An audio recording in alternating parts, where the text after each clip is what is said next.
Hi Kyle, Stephen Prince. I'm doing my discussion post reply in regards to your back squat, so given a different variation, not of the back squat itself, just an alternative exercise. So the exercise I decided to do was the goblet squat. So I will go ahead and talk about some of the key points that you want to look for in doing the goblet squat, and then I'll go into a little bit more detailed information in my actual writing of the post as to when you might do this, and some more detail about that. So for the goblet squat, this is a good exercise working up to, I believe, the back squat, especially for new clients, young athletes who don't have that squat movement pattern down very efficiently, and we shouldn't be loading dysfunctional movement. So this is a good starting place to start adding weight to their squat once they get that squatting pattern down pretty well. So what we're gonna do is I'm gonna use a dumbbell for this variation, but basically you could use a kettlebell, a sandbag, whatever implement that you wanted to use for the goblet squat. So starting position, you're going to bring the implement, in this case the dumbbell, up. I like to keep it right below my chin, with my elbows pinched together around the implement, creating that nice shoulder squeeze and core squeeze, keeping everything nice and stabilized. Feet are going to be about shoulder width apart, whatever's comfortable for that lifter, maybe a little bit wider, maybe a little bit narrower, depending on them. So some keys to the squat. They're going to try to maintain that neutral spine throughout the exercise.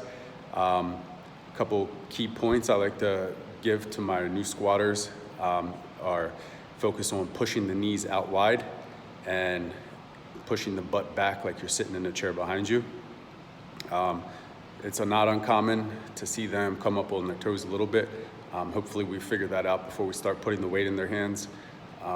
But if not, that's something that we could cue them as well to keep those heels on the ground.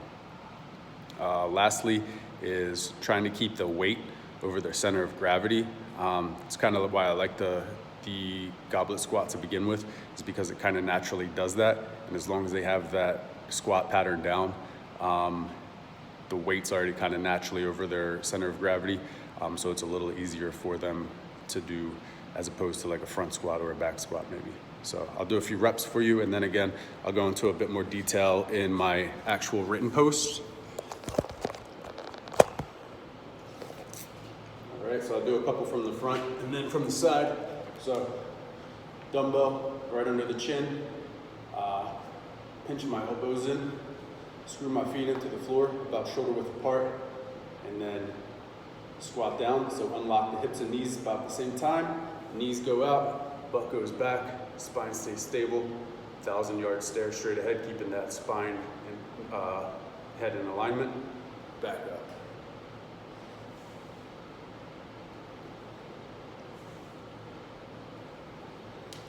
Couple from the side.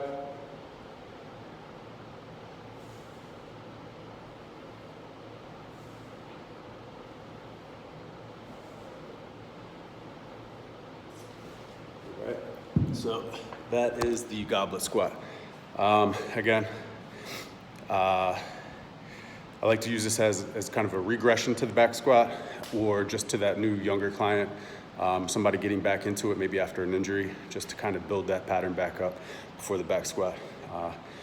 Hope you enjoyed watching. Look forward to any feedback you want to give me, and I will talk to you on the post. Thanks.